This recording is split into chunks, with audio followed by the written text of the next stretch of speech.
പ്രിയപ്പെട്ടവരെ, ഞാൻ നിങ്ങളോട് ഒരു കഥ പറയാം. ഒരിക്കല് ഒരു രാജാവിന്റെ അടുക്കലേക്ക് ഒരു പാവപ്പെട്ട മനുഷ്യൻ വരികയാണ്. എന്നിട്ട് പറയാണ്, രാജാവേ, ഉടുക്കാൻ വസ്ത്രമില്ല, കിടക്കാൻ പാർപ്പിടമില്ല, നല്ല ഭക്ഷണം കഴിക്കാൻ പോലും ഇല്ല. രാജാവിനോട് സങ്കടം പറയാണ്. പട്ടിണിയാണ് രാജാവേ, മക്കളൊക്കെ കുറേയായി ഭക്ഷണം കഴിച്ചിട്ട്. പരിഭവങ്ങളും സങ്കടങ്ങളും പറയാണ് രാജാവിനോട്. ആ പാവപ്പെട്ട മനുഷ്യന്റെ സങ്കടം കേട്ടപ്പോ രാജാവിനാകെ ദയ തോന്നി. രാജാവ് പറഞ്ഞു, സങ്കടപ്പെടണ്ട, എന്റെ ഖജനാവിൽ നിന്ന് നിനക്ക് എന്തും എടുക്കാം. പക്ഷെ 2 റൂൾസ് ഉണ്ട്. 2 മണിക്കൂർ സമയം മാത്രമേ തരുള്ളൂ. നീ ഒരു പ്രാവശ്യം കയറി കഴിഞ്ഞാൽ, ഖജനാവിലേക്ക് കയറി കഴിഞ്ഞാൽ പിന്നെ പുറത്തിറങ്ങി പിന്നെയും കയറാൻ പാടില്ല. അങ്ങനെ 2 റൂള് മാത്രമാണ് രാജാവ് ആ പാവപ്പെട്ട മനുഷ്യന് കൊടുത്തത്. ഇത് കേട്ടപ്പോ ആ പാവപ്പെട്ട മനുഷ്യന്റെ പ്രതീക്ഷകൾക്ക് പിന്നെയും ചിറക് വെക്കുകയാണ്. ആ പാവപ്പെട്ട മനുഷ്യന്റെ കണ്ണിൽ നിന്ന് കണ്ണുനീര് വരുന്നുണ്ട് സന്തോഷം കൊണ്ട്. അങ്ങനെ രാജാവിന്റെ പരിവാരങ്ങള് അദ്ദേഹത്തെ കൂട്ടി അദ്ദേഹത്തിന്റെ ഖജനാവിലേക്ക് പോവുകയാണ്. പാവപ്പെട്ട മനുഷ്യൻ ഖജനാവിലേക്ക് പോകുന്ന വഴി കൊട്ടാരത്തിന്റെ പൂമുഖമാണ് ആദ്യം തന്നെ കാണുന്നത്. ഇതുവരെ കണ്ടിട്ടില്ലാത്ത, അത്രയും വലുപ്പമാർന്ന, അത്രയും ഭംഗിയാർന്നിട്ടുള്ള ഒരു പൂമുഖം. അദ്ദേഹം ആശ്ചര്യത്തോടു കൂടി കുറേ സമയം അവിടെ നോക്കി നിൽക്കുകയാണ്. അതിനുശേഷം അദ്ദേഹം പോകുന്നത് ഒരു ഹാളിലേക്കാണ്. വിശാലമായിട്ടുള്ള ഹാളാണ് അവിടെ കാണുന്നത്.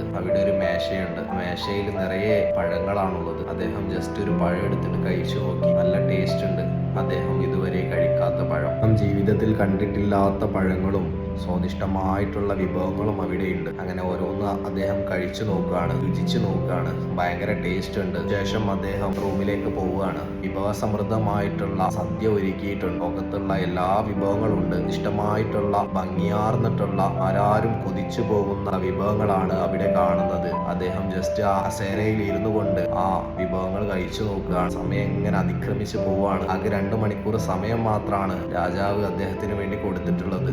ഇഷ്ടമേറിയിട്ടുള്ള, ലോകത്ത് തന്നെ കിട്ടാവുന്നതിൽ വെച്ച് ഏറ്റവും വിലപിടിപ്പുള്ള ആഹാരം അദ്ദേഹം കഴിക്കുകയാണ്. വയററ്റം കഴിച്ചു. അതിനുശേഷം അദ്ദേഹം വിശ്രമിക്കാൻ വേണ്ടിയിട്ട് ഒരു സ്ഥലം നോക്കുകയാണ്. അടുത്ത റൂമിലേക്ക് പോയ സമയത്ത് അവിടെ നല്ല മെത്തയുണ്ട്. അദ്ദേഹം ഇതുവരെ കണ്ടിട്ടില്ലാത്ത, അദ്ദേഹം ഇതുവരെ മനസ്സിൽ പോലും ആലോചിക്കാത്ത തരത്തിലുള്ള, അത്രക്കും കണ്ടാൽ കൊതിക്കുന്ന, ആഗ്രഹിക്കുന്ന രീതിയിലുള്ള മെത്തയാണ് അവിടെ കാണുന്നത്. അദ്ദേഹം ജസ്റ്റ് ഒന്ന് ഇരുന്നു നോക്കുകയാണ്. നല്ല സുഖമുണ്ട്. അതിനുശേഷം മെല്ലെ ഒന്ന് കിടന്നു നോക്കുകയാണ്. കിടന്നു നോക്കി പിന്നെ മെല്ലെ അങ്ങ് ഉറങ്ങിപ്പോയി. 2 മണിക്കൂറിന് ശേഷം രാജാവിന്റെ പരിവാരങ്ങൾ വന്ന് അദ്ദേഹത്തെ വിളിക്കുകയാണ്. വിളിച്ചിട്ട് പറയാണ്, നിന്റെ സമയം കഴിഞ്ഞിട്ടുണ്ട്, നീ എന്ത് ചെയ്യണം, നീ തിരിച്ചു പോരണം എന്ന് പറയാണ്. അദ്ദേഹം നെറ്റി എണീക്കുന്നുണ്ട്.